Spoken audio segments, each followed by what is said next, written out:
All right, we're back. It's been a while. Coach, welcome back. You had a nice tan off the training. Do I? Really? Trip. Good. Yeah, you got some That's color good. there. That's good. I don't really tan much anymore.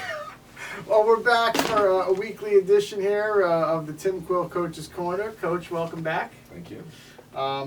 Let's start off with the training trip. You had a chance to go down to Florida. Yeah. A little bit of a break between semesters. Get tuned up here for the second half and the run into the conference championship. How did the training trip go from your perspective? It was great. It's 85 degrees. Much better than back here. Hey, listen, whenever the weather's good down there, it's a good trip. But, this year was a very good one, just because of the attitude and the approach of the team. And, we got a lot of great training in. It's good to train in a 50-meter pool and have an entire pool to yourself and be able to really spread the team out rather than, crunching them in 7 or 8 lanes here. So, you just tend to get some better quality training. And, I think also, being down in warmer temperatures, provides a little better atmosphere, for them to get out of the monotony of being indoors all year long. So it's a good trip.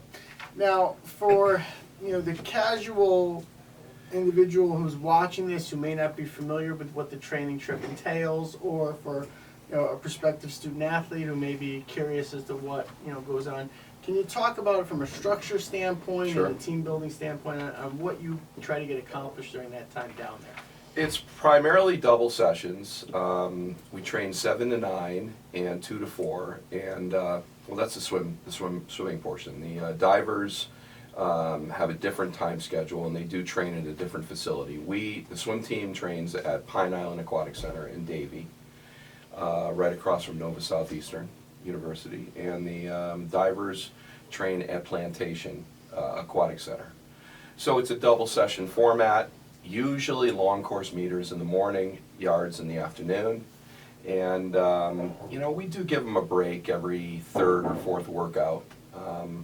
But it's an intense regimen, and it's kind of really what we need to be doing right now, because now we're into the second half of the season, and the conference championship is looming, a little over a month away. So, I think that a lot of the training that we did do in Florida is going to really pay off, for us in February. Now this week, it's not exactly the 4-day format of the NE10s, but you do have 3 meets in 5 days. Is that just a circumstance, or was there some strategy in trying to structure that for this week? Well, this year things were, obviously with the conference meet being pushed back 2 weeks, we were really scrambling for dual meets. Traditionally, we swim Marist the first full weekend in January, that Saturday, but what would have happened this year is that we would have had a 6-day trip. With the moratorium from the 20th to the 26th, really tough to fly out on the 27th of December, obviously with the holidays. We would have been faced with a 6-day Florida trip, and that just didn't really seem to be worth it, financially, even to go down there. So I spoke with Larry Van Wagner from Marist, great guy. We've been racing against them for a number of years, and have a great relationship, and we were able to push the meet back by a few days to Tuesday, which did get us in a situation of a triple competition week this week. I guess in some ways we do try to really put the athletes in a situation that they're not really comfortable with, just because of the fact that, it's going to be a pretty demanding conference championship. But normally what we do, which we're going to do on Friday and Saturday this week, is we're going to travel to St. Rose. We're going to swim a meet at RPI, Rensselaer, Friday afternoon, and we get on a bus, travel to Syracuse, stay overnight, and then race in Lemoyne on Saturday. Talk about the Marist meet yesterday, your takeaways from that performance. As you mentioned, the 3 trips to upstate New York here this week. I don't know, thank you. Because we have never performed well at Marist, and yesterday was absolutely an exception. We had, I would I didn't get the exact numbers, but we were certainly in the 70 to 80 percentile range of season best times, which is great, especially being on the road.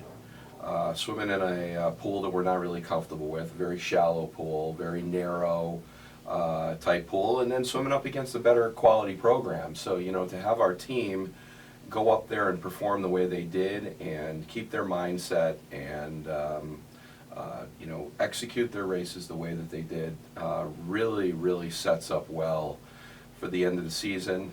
So I'm just really pleased with the performances that we had yesterday.